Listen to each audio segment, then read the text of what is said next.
প্রিয় দর্শক আসসালামু আলাইকুম। আমি জিনিয়া ঢাকা মিরপুর থেকে আবারও চলে আসলাম নতুন আরেকটি ভিডিও আপনাদের সঙ্গে শেয়ার করার জন্য।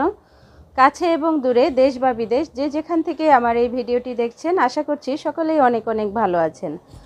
বরাবরের মতো আবারও চলে আসলাম সহজ একটি রেসিপি আপনাদের সঙ্গে শেয়ার করব বলে।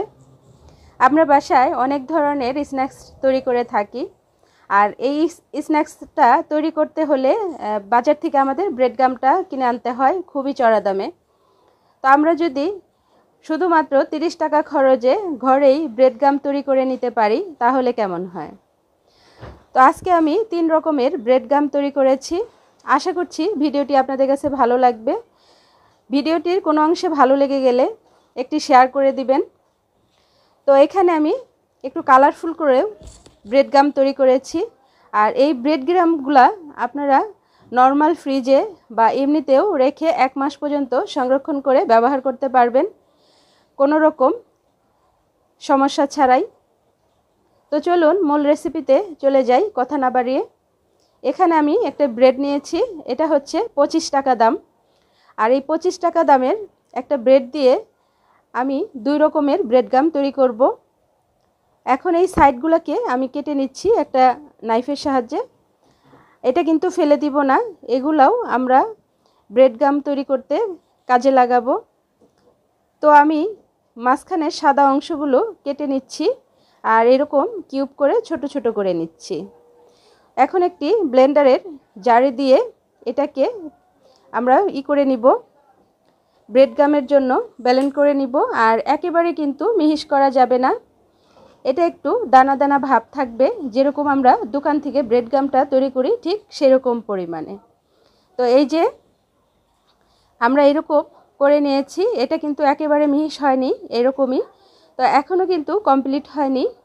তো আমরা এটা এক সাইডে রেখে আমাদের যে লাল অংশটা, সেই লাল অংশটা ব্লেন্ড করে নিব।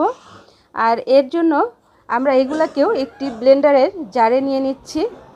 আর এখানে আমরা যে জর্দায় কালার দেই, সেই জর্দার সেই কালারটা হাফ চামচের একটু কম এখানে দিয়ে খুব ভালো করে এটাকে ব্লেন্ড করে নিলাম। ব্লেন্ড কিন্তু একবারে মিহিস করে করা যাবে না, এই যে এরকম দানা দানা থাকবে। দেখে নিশ্চয়ই বুঝতে পারছেন, এটা আসলে দেখে বুঝে নিতে হবে, এটা মুখ দিয়ে বলে কিছু বলার নেই। এই যে এরকম হবে, তো একদম পাউডার কিন্তু হয়নি, এই যে এরকম এরকম রয়েছে। এখন এটাকেও আমরা একটি সাইডে রাখবো।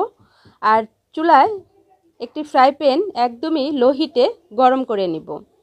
আর বন্ধুরা, এখন পর্যন্ত যারা ভিডিওটির সঙ্গে থেকে ভিডিওটি দেখছেন কিন্তু একটি লাইক দিতে ভুলে গেছেন, অনুরোধ করছি একটি লাইক দিয়ে ভিডিওটি কন্টিনিউ করার জন্য। আপনার একটি ছোট্ট লাইক আমার এই ভিডিওটি অনেকের কাছে পৌঁছে দিতে সহযোগিতা করবে, অতএব লাইকটা খুবই ইম্পর্টেন্ট।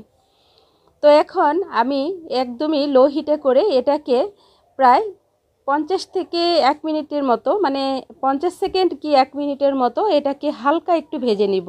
কোনোভাবেই যেন কালারটা চেঞ্জ হয়ে না যায় সেটা খেয়াল রাখতে হবে। এটা একটু এরকম হালকা একটু ভেজে নিলে কি হবে, এটা আপনারা সংরক্ষণ করতে পারবেন অনেক সময় পর্যন্ত। আর যদি সঙ্গে সঙ্গে তৈরি করে সঙ্গে সঙ্গে আপনারা কোনো স্ন্যাক্স তৈরি করতে চান, সেক্ষেত্রে এরকম ভেজে নিতে হবে না, শুধুমাত্র এরকম ব্লেন্ড করেই আপনারা ওইটা দিয়ে কোট করে আপনারা ভেজে নিতে পারবেন। বা আপনারা যদি সংরক্ষণ করতে চান ফ্রিজে, সেটাও করতে পারবেন, কোনো অসুবিধা নেই। তো সেম একইভাবে একদমই লো হিটে করে আমরা এই যে কালারিং যে ব্রেড গামটা, সেটাকেও এরকম ভেজে নিব 1 মিনিটের মতো। একদমই লো হিটে ভেজে নিতে হবে, কোনোভাবেই যেন কালারটা চেঞ্জ না হয়, এতে করে দেখতে কিন্তু ভালো লাগবে না। এটা জাস্ট একটু টেলে নেওয়া, যে সংরক্ষণ পদ্ধতিটা আপনাদেরকে দেখিয়ে দেওয়া। তো আমাদের 1 মিনিট পর এটাকে নামিয়ে আমরা রেখে দিব, আর এটাকে একদমই ঠান্ডা করা পর্যন্ত অপেক্ষা করতে থাকবো। ঠান্ডা হলে যে কোনো একটা কন্টেনারে রেখে যদি 1 সপ্তাহ রাখেন তাহলে বাহিরেই রাখা যাবে। আর যদি আপনারা সংরক্ষণ করে বেশি পরিমাণে তৈরি করতে চান, সেক্ষেত্রে ফ্রিজে রাখতে হবে। তো এটা আমাদের এই যে 2 রকম ব্রেড গাম হয়ে গেল।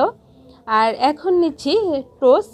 এটা অনেক ধরনের টিকা কাবাব, এই ধরনের স্ন্যাক্সগুলোতে আমরা এই ধরনের বিস্কিটের যে ব্রেড গামটা সেটা মানে তৈরি করে থাকি, ব্যবহার করে থাকি। তো এখন আমি এখানে খুব ভালো মানের এখানে টোস্ট নিয়েছি। এটা হচ্ছে আমাদের প্রিন্সের টোস্ট। এটাকে আমি এরকম টুকরো টুকরো করে ভেঙে দিচ্ছি। এগুলা কিন্তু খুবই সফট হয়ে থাকে, কোনো রকম হার্ড না কিন্তু। হ্যাঁ, এখন এগুলাকে টুকরো টুকরো করে আমরা এটাকেও ব্লেন্ড করে নিব। আর বন্ধুরা, আমার চ্যানেলে যারা নতুন, আমার চ্যানেলটিকে সাবস্ক্রাইব করে বেল আইকনটি বাজিয়ে দেওয়ার অনুরোধ রইল। আর অলরেডি যারা আমার চ্যানেলটিকে সাবস্ক্রাইব করে দিয়েছেন তাদেরকে অসংখ্য অসংখ্য ধন্যবাদ জানাচ্ছি। আর নতুন বন্ধু যারা হবেন তারা অবশ্যই 24 ঘন্টা অপেক্ষা করবেন। 24 ঘন্টা পর আমিও আসবো আপনাদের চ্যানেলটিকে ভিজিট করে আপনাদের পরিবারের সদস্য হয়ে থাকার জন্য।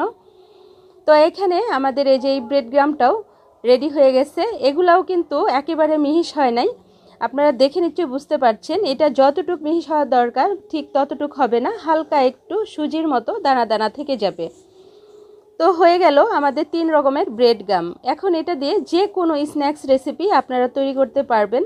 তো আমি এই ব্রেড গামটা তৈরি করেছি আমরা স্ন্যাক্স রোল তৈরি করব এর জন্য। আর এই রোলগুলাকে তৈরি করে আমরা কিন্তু ডিপ ফ্রিজেও সংরক্ষণ করতে পারবো, আবার সঙ্গে সঙ্গেও কোট করে ভেজে খেতে পারবো। তো কেমন হলো অবশ্যই কমেন্টে জানাবেন। ভালো থাকবেন।